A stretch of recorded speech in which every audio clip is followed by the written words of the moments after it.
आज की जो वीडियो है वो purely all about visitor visa है कनाडा के लिए। अगर आप कनाडा आना चाहते हैं and if you are interested in visitor visa, या आप अप्लाई कर रहे हैं या आपका रिफ्यूजल आया है या बेसिकली आपको बार कर दिया गया है, एनी वे लाइक अगर आप इंटरेस्टेड हैं विजिटर वीजा रिलेटेड इंफॉर्मेशन में, तो ये है कंप्लीट वीडियो, एक comprehensive video. It will take you through the each and every process. हम ये भी बात करेंगे कि भाई विजिटर वीजा और फिर वर्क परमिट आप किस तरह लें, विजिटर वीजा के अंदर अलाउड है नहीं है allowed, right will answer all of these questions, right और गोल इसके भाई स्पेशली उनके लिए, राइट विजिटर वीजा के अंदर बहुत सारे रीजंस होते हैं, और visitor visa can it lead to the PR या लाइक सिटीजनशिप, हम उसके बारे में ये बात करेंगे, राइट। तो लेट्स गेट स्टार्टेड, राइट। तो पहली बात तो ये कि भाई देखें एलिजिबिलिटी, राइट।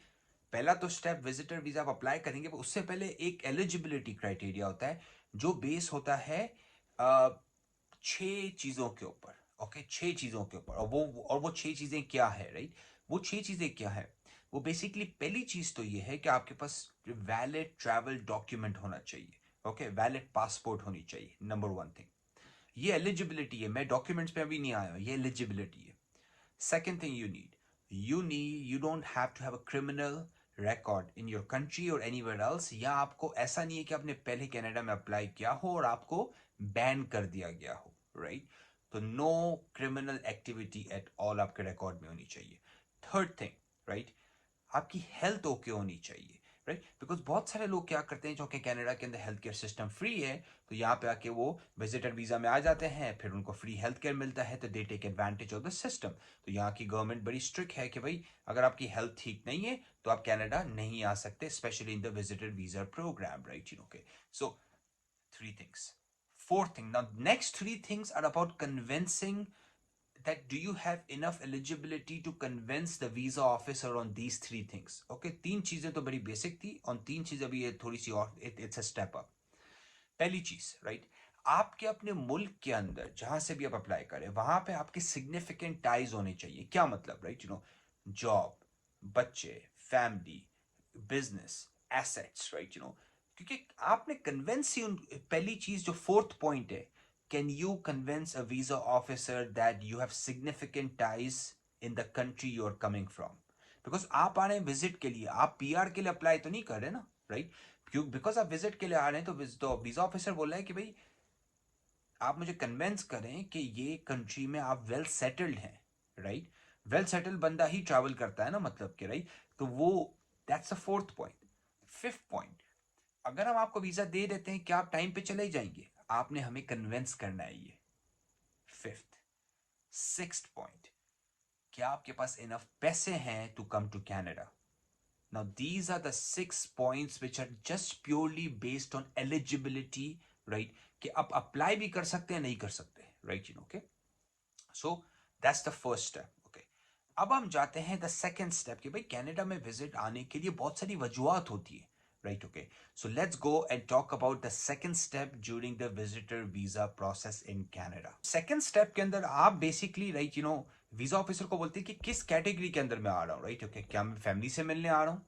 ओके, क्या मैं बिजनेस के सिलसिले में आ रहा हूँ, या बिजनेस मतलब इवेंट अटेंड करने आ रहा हूँ, बिजनेस के सिलसिले में आ रहा हूँ, मेरी कॉन्फ्रेंस है, मेरा एक छोटा सा मैंने ना 3 हफ्ते का एक सर्टिफिकेट करना है बिजनेस के लिए, राइट, लाइक, और अपनी जॉब के लिए, right. Third thing, funerals, right, कोई किसी का पास अवे हो जाता है, किसी को ट्रैवल करना पड़ता है, राइट, अर्जेंटली, कि भाई हम यहाँ पे आ रहे हैं फ्यूनरल के चक्कर में। ओके, और फिर बहुत सारी जो है ना टेक्निकल, मतलब कि 5-6 और वजहें, जिस तरह आप डिप्लोमेट हैं, अगर आप मरीन क्रू में काम करते हैं, शिप इंडस्ट्री में काम करते हैं, आपको टेम्प्रेरी चाहिए, राइट। ओके, और इन डिफरेंट डिफरेंट 2-3 यूक्रेनियन अभी इमरजेंसी के अराउंड, लाइक बिकॉज ऑफ जो इशू चल रहा है उसके अराउंड, लाइक कैनेडियन गवर्नमेंट ने 2-3 निकाले हैं वजूहत, but generally family, business, funeral, right, these are the major reason जिसके अंदर 90% ऑफ द विजिटर वीजर्स, लाइक लोग जो है ना फॉल करते हैं, राइट। ओके, सो अच्छा, एक और, sorry, like fourth one I forgot, if someone is ill, right. ये भी बड़ा इंपॉर्टेंट है। अगर लेट्स से अगर आपका कोई भाई बहन जानने वाले की तबीयत ठीक नहीं है और you want to come to Canada to take care of them, that's also qualifies under the visitor visa as well. Okay, so 4 तरीके हैं बेसिकली, राइट, लाइक जो major as I said use होते हैं, और बाकी जो है वो डिटेल के अंदर हैं डिप्लोमेट है, एक मरीन है, 2-3 यूक्रेनियन स्ट्रीम्स हैं, तो ये सारी वजूहत है। तो दैट्स अ सेकंड स्टेप। पहले हमने बात की एलिजिबिलिटी के लिए, सेकंड हमने बात की कि भाई अब वजह क्या है। Okay, now let's move on to the supporting document part कि आपको चाहिए क्या in order to apply for a visitor visa to Canada. अच्छा, तो अभी बात आती है लाइक लाइक आपके सपोर्टिंग डॉक्यूमेंट्स की। जब आप अप्लाई करेंगे तो भाई आपके कौन से डॉक्यूमेंट्स चाहिए, राइट? जब डिफरेंट डिफरेंट, अच्छा इंटरेस्टिंगली बिजनेस के अंदर, फैमिली के अंदर, टूरिस्ट के अंदर और जो कंपैशनेट ग्राउंड पे, मतलब कि if you are coming to take care of someone, चारों चीजों के अंदर थोड़ी सी रिक्वायरमेंट थोड़ी सी चेंज है। Okay, 80% of the document same है, 20% जो है वो थोड़े से डिफरेंट है, right? So let's go deep into it. Basically जो फैमिली के अंदर जब आप आ रहे होते हैं तो वो इनफैक्ट सबसे ज़्यादा इनफैक्ट ईजी है, क्योंकि आपको आप बोल सकते हो कि भाई मेरा फैमिली है, रिलेटिव इधर रहते हैं, हम उनके लिए विजिट के लिए आ रहे हैं। मैं आपको एग्जांपल दूं कि अगर as a grandfather grandmother आते हैं तो बहुत इजीली हो जाता है उनका, क्योंकि उनके बच्चे इधर होते हैं। तो डेफिनेटली फैमिली का होना इधर हेल्प करता है। और अगर आपका कोई फैमिली मेंबर है और आपको वो लेटर ऑफ इनविटेशन लिख के दे सकता है, right? Okay, so that's amazing, right? तो उसके अलावा फैमिली के अंदर क्या रिक्वायरमेंट्स है which are also consistent with all the other categories, right? Okay, तो उसके अंदर आपको अकाउंट स्टेटमेंट दिखाना पड़ता है। अकाउंट स्टेटमेंट के अंदर जनरली रूल ऑफ थंब ये होता है कि भाई आपने इनफ पैसे दिखाने हैं कि भाई आपके अकाउंट में सिर्फ इतने ही पैसे हैं कि, लेकिन आप कनाडा ट्रैवल करें फिर तो आप वापस आएंगे क्या ब्रोक हो जाएंगे। तो आप इनफ पैसे दिखाएं। लेट्स से कनाडा आपका खर्चा एग्जांपल ये है कि 10 लाख रुपए, तो आपके अकाउंट में एटलीस्ट 30-40 लाख रुपए होने चाहिए, राइट? आप समझे मेरी बात को, क्योंकि this is the reason it's so easy. भाई कनाडा जाने की कॉस्ट है 15 लाख, आपके अकाउंट में पड़े हुए 15 lakh, right? How does it make sense कि आपके पास पैसे ही नहीं है, राइट? इसके अलावा, राइट?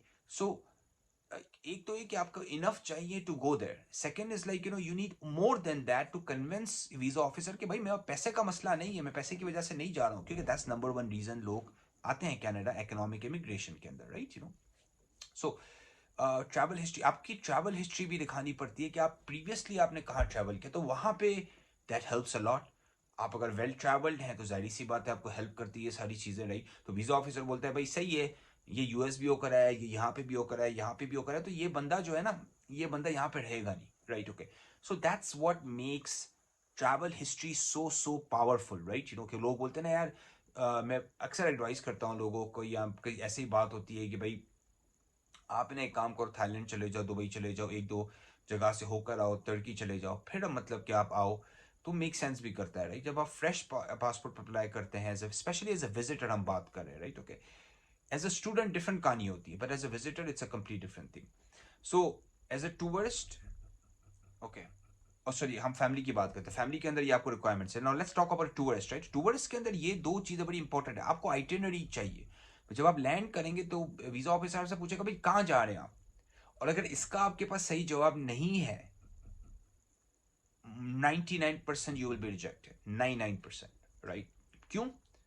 घूमने आ रहे हैं, ये नहीं पता कहाँ घूमने आ रहे हैं, ये तो कोई बात ही नहीं हुई। अच्छा एक और भी चीज ना, बहुत सारे लोग बोलते हैं कि यार हम जा रहे हैं घूमने, वो कनाडा के 2-3 महंगे महंगे शहरों की जो नाम ले लेते हैं, उनका बजट होता है 10,000, वो बोलते हैं, तो वीजाओं से बोलते हैं अच्छा आपने कितना बजट किया हुआ है, वो 10,000, तो भाई जो आप जगह जिन जगहों पे जा रहे हैं, तो आपकी आइटिनरी जो है वो आपके फाइनेंशियल स्टेटमेंट के साथ अलाइन करनी चाहिए। Doesn't make sense, right? Because you are trying to convince them कि भाई हम जब आ रहे हैं, राइट, इधर, तो जितने हम पैसे स्पेंड कर रहे हैं, राइट, ओके, अगर आप बोलेंगे कि मैं जो है ना नायगरा जा रहा हूँ, वहां पे मैं जो है ना, जहाँ पे होटल है ना $250-300 पर नाइट है, तो सिर्फ एक हफ्ते की होटल जो है ना, वो आपको पता है कि जो है ना हजारों डॉलर की हो गई। तो टूरिज्म वीजा के अंदर जो है ना आपकी आइटिनरी बड़ी क्रिटिकल होती है, रखी। बिजनेस वीजा की जब हम बात करते हैं, तो बिजनेस वीजा के अंदर जो है ना आपकी एम्प्लॉयमेंट हिस्ट्री, या आपके बॉस या आपकी कंपनी का लेटर, जो भी बेसिकली कन्वेंसिंग देम कि जो आपके टाइज हैं उसके साथ, बिजनेस के साथ भी, ओके। और जब यहाँ पे आके जो भी आपकी बिजनेस एक्टिविटी जो आप करने वाले हैं, राइट, उन्हें आपने कन्वेंस करना है। आप कॉन्फ्रेंस अटेंड कर रहे हैं, आप इवेंट कर रहे हैं, आप 3 हफ्ते का कोर्स करने आ रहे हैं, सर्टिफिकेट करने आ रहे हैं, जो भी आ रहे हैं, right? So that's more around business. But पैसा, मतलब के your account history, you convincing them that you have enough money, that's consistent for all. Travel history is consistent for all, okay? तो ये 2-3 चीजें तो मतलब कि कंसिस्टेंट सारी चीजों के लिए, बस एक एक दो रिक्वायरमेंट चेंज होती है डिफरेंट एरियाज के around when you apply for family versus tourism versus business, and last is basically compassion. या जब किसी when you come here to take care of someone या funeral के around, तो आपको invitation letter चाहिए होता है, right? क्योंकि they need to verify कि something has happened here. इसी वजह से जो है ना आप है ना बेसिकली आना चाह रहे हैं कनाडा के। तो सही है भाई, ये सारी चीजें कर ली आपने। अब अभी आपने अप्लाई कर लिया, अब क्या? तो what happens after you apply? Let's talk about that.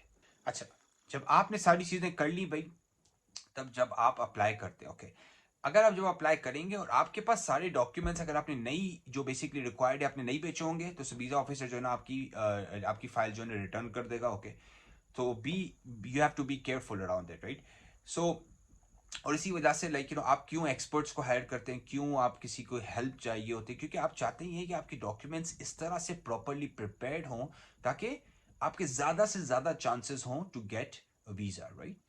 Now the next step generally are right, okay, let's assume के आपके सारे डॉक्यूमेंट्स हैं, it makes it to the visa officer. तो वो 3-4 चीजें पूछ सकते हैं। एक तो ये पूछ सकते हैं कि भाई मुझे पुलिस सर्टिफिकेट दो आपके क्रिमिनल हिस्ट्री प्रूव करने के लिए, आपका मेडिकल एग्जाम रिकॉर्ड दो, राइट? अगर उसको कंसर्न्स हैं कि आपकी कोई मेडिकल हिस्ट्री हो सकती है, राइट? वो ये भी पूछ सकता है इंटरव्यू के लिए भी, ओके। कभी हो सकता है इंटरव्यू ना भी हो, बट मोस्ट केसेस में इंटरव्यू होता है, राइट? ओके, तो ये जर्नली चीजें जो है वो पूछते हैं, राइट? आपसे in case like before making kind of like a final decision. Timelines क्या चल रही है? टाइमलाइंस से देखिए ये बहुत वेरी करता है, बट ये कोविड से तो बहुत बहुत इंप्रूव हो चुकी है चीजें, राइट? ओके, आजकल टाइमलाइन क्या चल रही है? तो मैं आपको एग्जांपल दूंगा। अगर आप इंडिया से अप्लाई करते हैं, this is like we are setting in July 2023, India से आप अप्लाई कर रहे हैं तो 30 दिन लग रहे हैं, राइट? ओके, 30 से 32 डेज लग रहे हैं। पाकिस्तान से आप अप्लाई कर रहे हैं तो 75 डेज लग रहे हैं। तो जर्नली, राइट, और यही बॉल पार्क है, एनीवे फ्रॉम 30 to 90 डेज का एक बॉल पार्क चल रहा है मोस्ट कंट्रीज के अराउंड, अनलेस किसी कंट्री के अंदर कुछ अर्जेंसी चल रही है या किसी कंट्री के अंदर लाइक हालात खराब है तो उनको ह्यूमैनिटेरियन और वो चीजें चलती हैं। बट टाइमलाइंस आप, और ये टाइमलाइंस ऑनलाइन भी canada.ca पर अवेलेबल है, आप देख सकते हैं। बट जर्नली 19-20 इधर उधर हो सकता है, but it won't be much variance than that. ऐसा नहीं है कि आपको 10 दिन में मिल जाएगा, और ऐसा कुछ कुछ केसेस में, बहुत अर्जेंट केसेस में फ्यूनरल हो जाते हैं, इमरजेंसीज हो जाती है, राइट? ओके, तो कुछ कंसिडरेशंस की जाती है, राइट?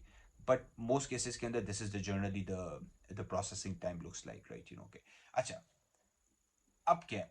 अब let's dive into the other areas of visitor visa, right? Okay, दो चीज़ों के बारे में बात करेंगे। एक तो ये है कि भाई लाइक जब आप कनाडा आते हैं विजिटर वीज़ा पे, तो क्या प्रोसेस होता है जब आप एयरपोर्ट पे आते हैं, ओके। और उसके बाद जब आप पहुंच जाते हैं तो आपके पास क्या ऑप्शंस होते हैं, राइट? ओके, क्यों कुछ लोग तो आते हैं कि भाई they are here for temporary visit, और उनका इंटेंट काफ़ी क्लियर है ना कि भाई वो आए विजिट के लिए आए, वो आए फैमिली से मिलने के लिए आए, वो आए डिफरेंट चीज़ें करने के लिए, और वो काम करके और वो चले जाएंगे। बट बहुत सारे लोग इस वजह से भी आते हैं कि यार कोई वो परमानेंट रेजिडेंसी के लिए कोई रुक जाए, वर्क परमिट मिल जाए, कुछ हो जाए, तो हम लेटर ऑन वीडियो में उस चीज के बारे में भी इन डिटेल जाते हैं। सही।